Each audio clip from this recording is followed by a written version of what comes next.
Hi guys, welcome back to my channel. Hope your studies are doing well. So in today's video we are going to talk about preventive officer, जिसको हम custom inspector भी बोलते हैं. हम उसके बारे में बात करेंगे.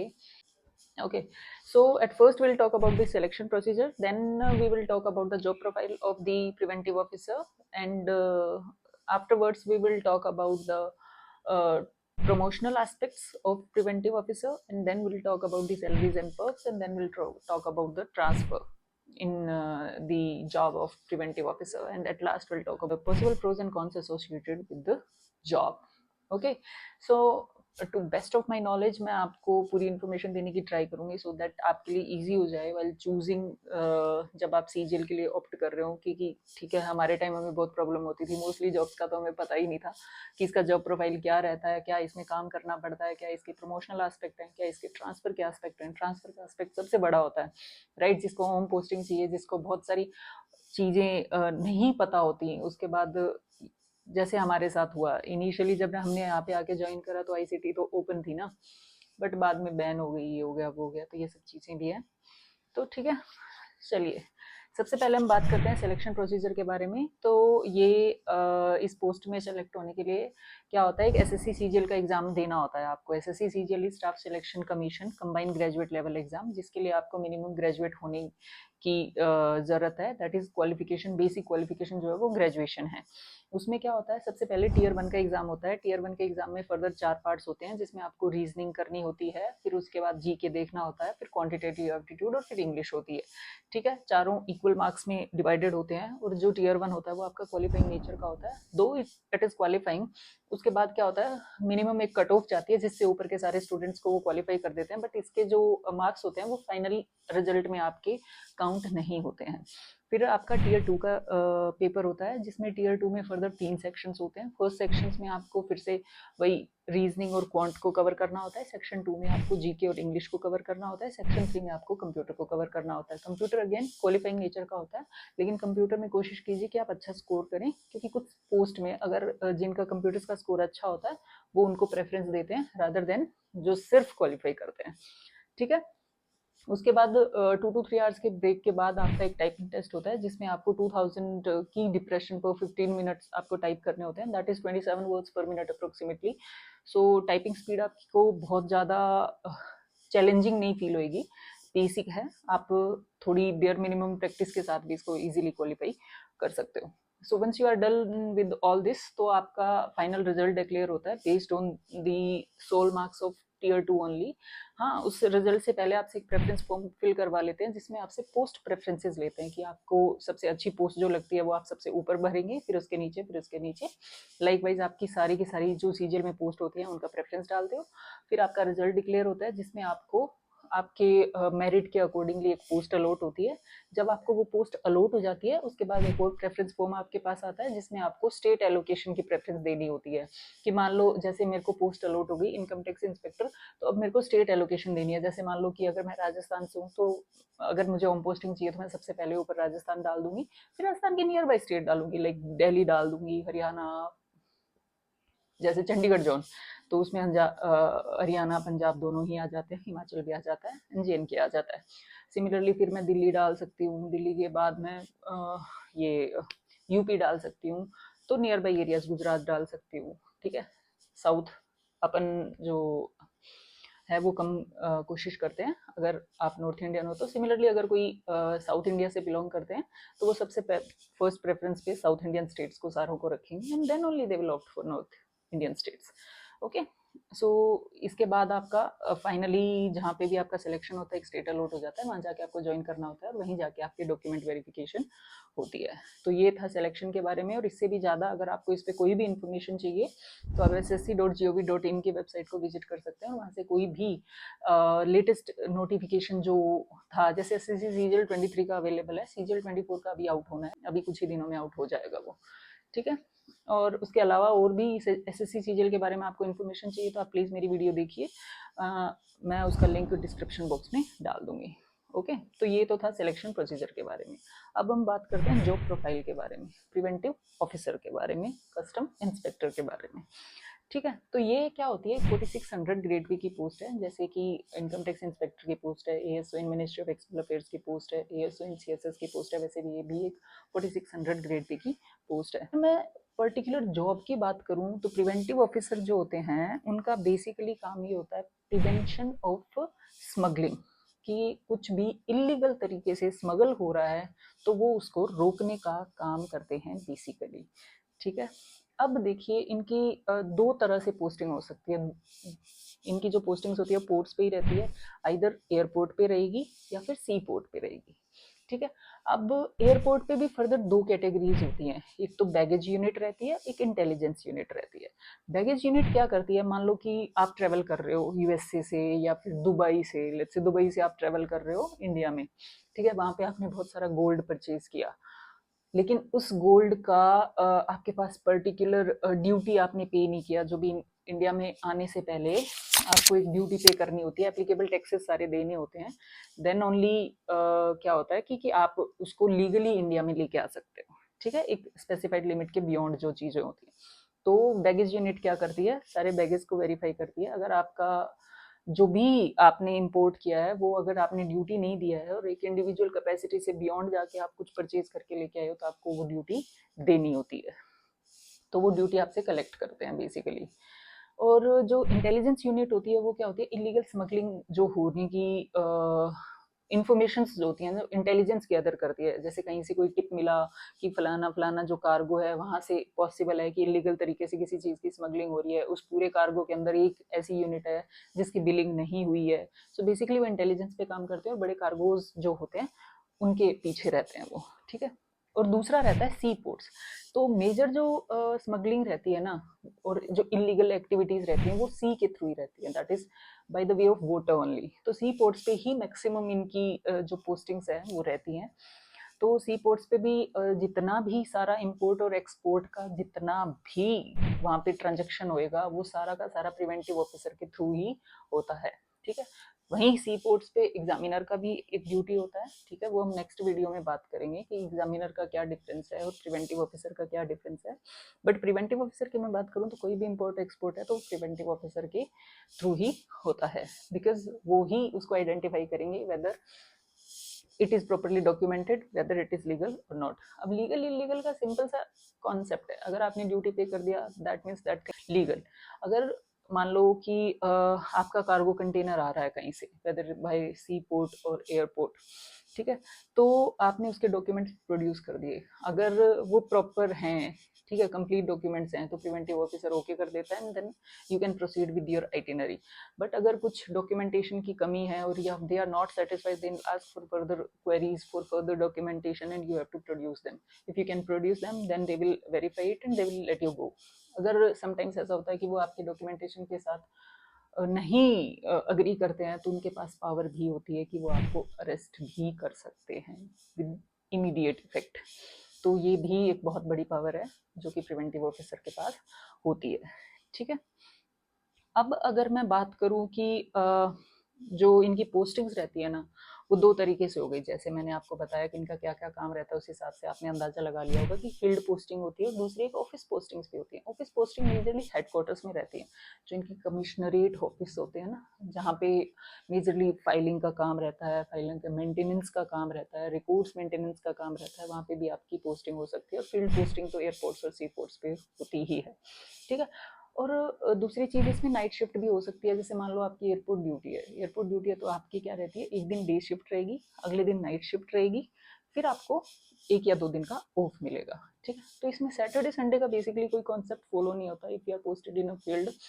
तो क्या होता है बेसिकली आपकी नाइट शिफ्ट के नेक्स्ट डे आपको ऑफ मिलता है। ठीक है। तो ये चीज़ भी आपको ध्यान रखनी चाहिए कि सैटरडे संडे जैसी कोई चीज़ यहाँ फॉलो नहीं होती, majorly it depends on your night duty.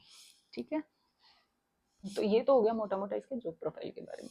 अब क्या होता है जब आप ज्वाइन करते हो ना तो इसमें ट्रेनिंग भी रहती है, आपकी ट्रेनिंग भी होती है, कुछ 13 वीक्स के अराउंड आपकी ट्रेनिंग रहती है, जिसमें क्या होता है 2 वीक्स की तो आपकी वेपन ट्रेनिंग रहती है और रिमेनिंग 11 वीक्स की आपकी क्लासरूम ट्रेनिंग रहती है। वो आपकी नासिम में होती है, NACIN, national academy of customs, indirect taxes and narcotics. Okay.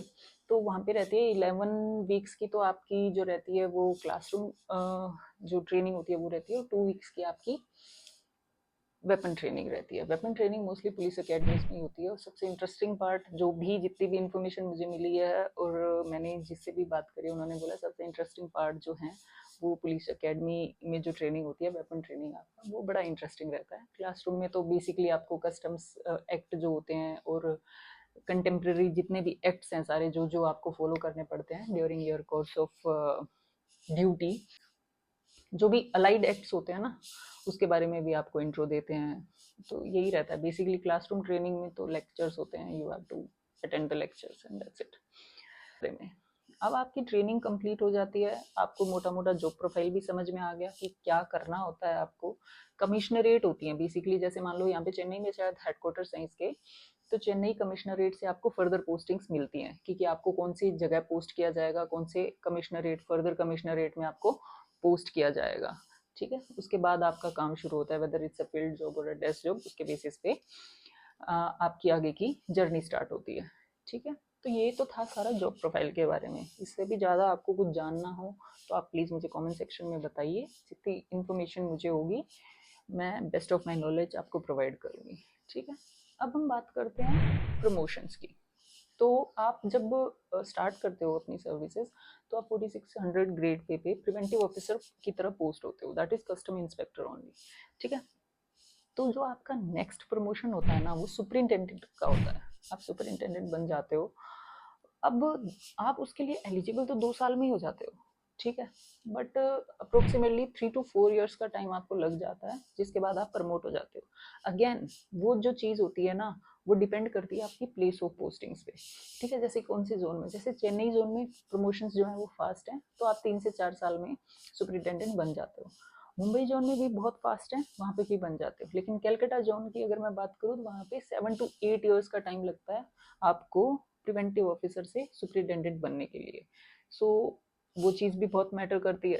ठीक है, और वो सारे ही डिपार्टमेंट्स में, ऐसा नहीं है सिर्फ इसमें, प्लेस ऑफ पोस्टिंग आपकी सारे ही डिपार्टमेंट्स में मैटर करती है। कहीं आपके प्रमोशंस बहुत स्लो होते हैं, कहीं आपके प्रमोशंस बहुत फास्ट होते हैं। वो डिपेंड करता है बेसिकली नंबर ऑफ वैकेंसीज जो उस जोन में है। वो डेफिसिट जोन जो होते हैं जहाँ पे बहुत कम लोग हैं उस डिपार्टमेंट के अंदर, वहाँ पे आपके थोड़े इजीली प्रमोशंस हो जाते हैं। ठीक है, तो ये चीज़ है।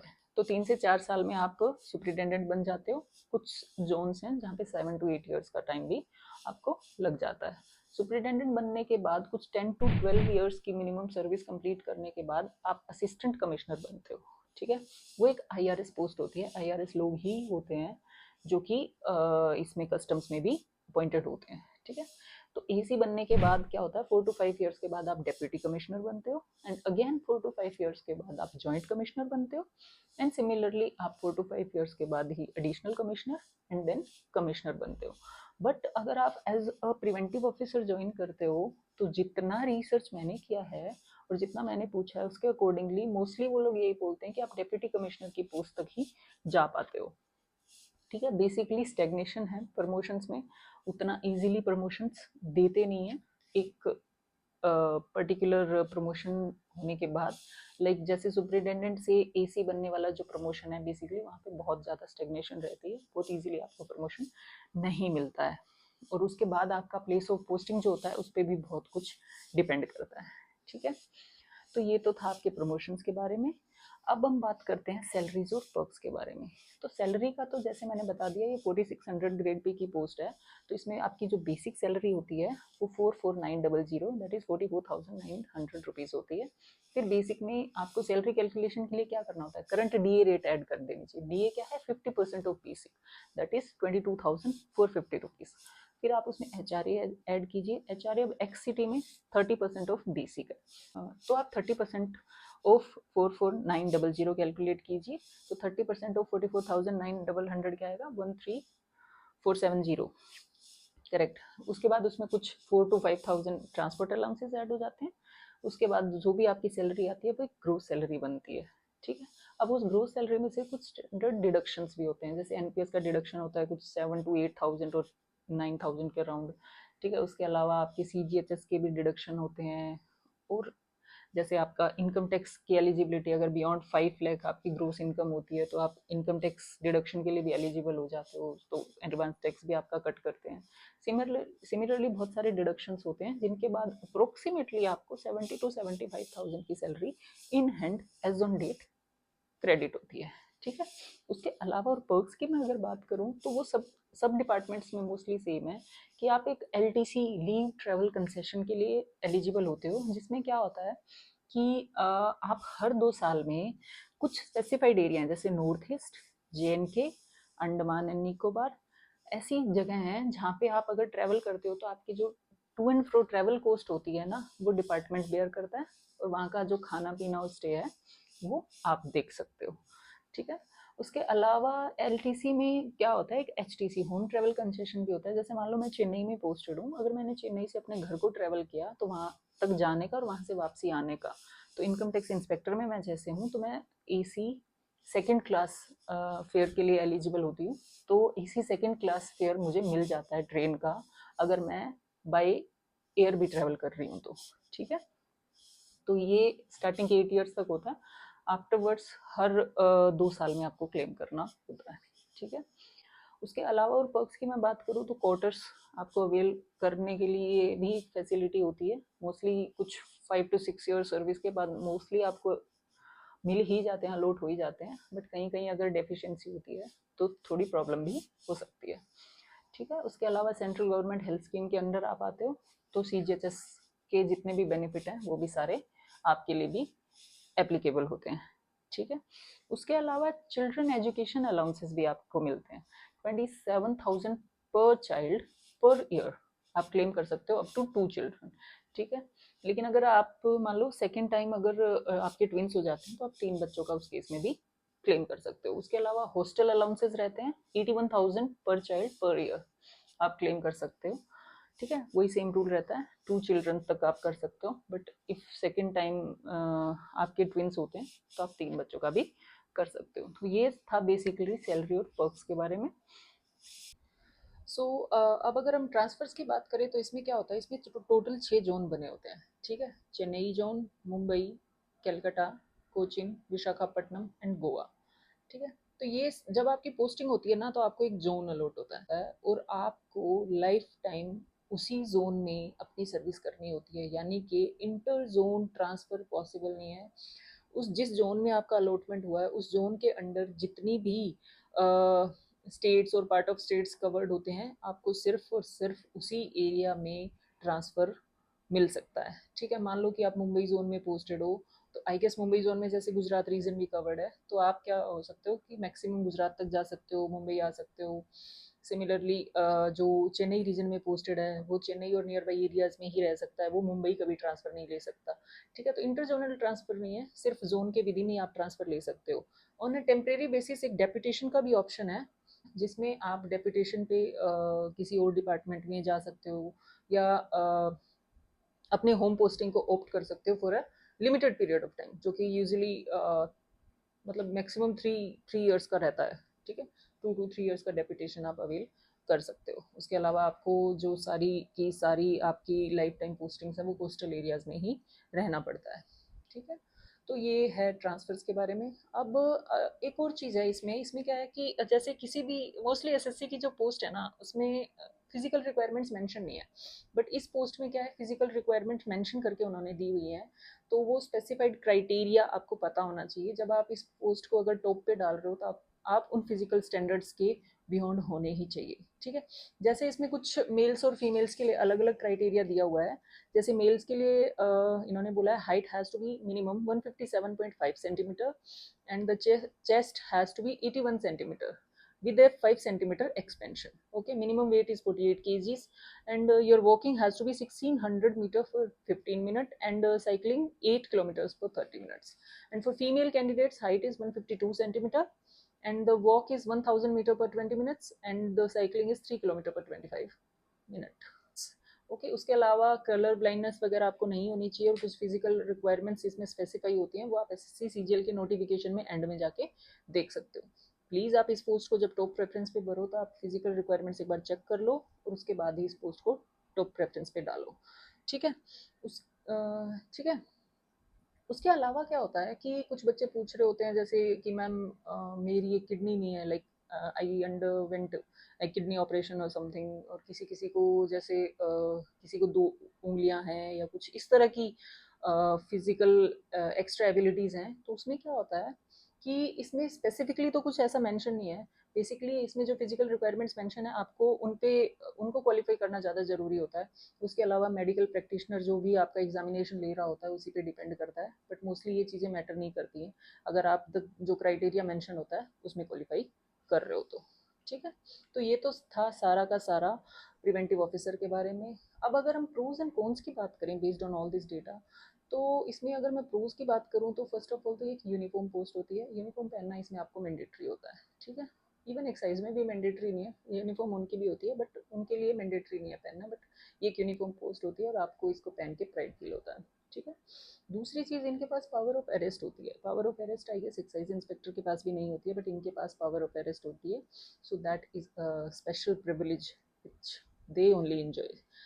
तीसरी चीज़ क्या होती है, ये फील्ड जॉब है और डेली बेसिस चैलेंजिंग जॉब है। तो जो बंदा जिसको चाहिए कि मेरी जो जॉब है वो डेली बेसिस चैलेंजेस से भरी हो, मुझे एक मोनोटोनस लाइफ नहीं चाहिए जहाँ पे बैठ के डेस्क पे जॉब करनी है, सो ये जॉब उस कैंडिडेट के लिए एकदम परफेक्ट है। तो आप ऑप्ट कर सकते हो। ठीक है, और अगर मैं कॉन्स की बात करूँ तो कॉन्स में भी इसमें प्रीटी मच ऐसा कुछ नहीं है। एक चीज़ है कि जैसे इसमें कोस्टल एरियाज में ही पोस्टिंग रहती है तो आप होम पोस्टिंग्स के लिए कभी भी एक्सपेक्टेशन नहीं रख सकते अगर आप नॉर्दर्न पार्ट ऑफ इंडिया से हो। इवन अगर साउदर्न पार्ट ऑफ इंडिया से भी हो, मान लो कि आप चेन्नई से बिलोंग करते हो लेकिन आपको मुंबई जोन अलॉट हो गया, तो आपको एंटायर लाइफ टाइम मुंबई में ही रहना पड़ेगा। So that con is there. और दूसरा क्या होता है, फील्ड पोस्टिंग्स होती है ना तो वो थोड़ी स्ट्रेनफुल होती हैं।